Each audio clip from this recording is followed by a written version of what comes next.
गावाकडच्या लग्नात जोपर्यंत बेवड्यांचा जबरदस्त नागिन डान्स होत नाही तोपर्यंत लग्नाची शोभा वाढत नाही. हॅलो फ्रेंड्स, मी माया. सगळ्यात अगोदर मी चेहऱ्याला लावले सनस्क्रीन. बाहेर बहुत धूप है ना, काली पड गई तो. आणि इकडे चिकूची पण मस्त तयारी चालू होती. आमचा चिकू तर एकच गोष्ट म्हणताय की माऊ पटकन होऊ दे, मेकअपच्या नादामध्ये तिकडच्या लग्नातला बुंदा संपून जाईल.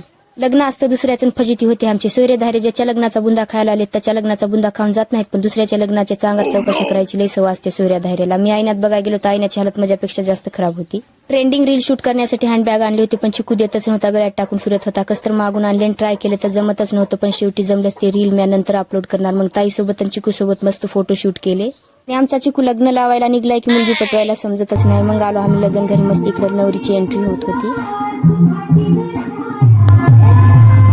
मला एक गोष्ट माहिती आहे का, नवरीचं नवरदेवाचं फुलं टाकून स्वागत का करतात? कारण त्याला आयुष्यभर काट्यावरून चालावं लागतं ना, म्हणून. मजा आणि चिकूच तर एकाच गोष्टीवर लक्ष होतं की कधी लग्न लागणार आणि कधी जेवायला भेटणार.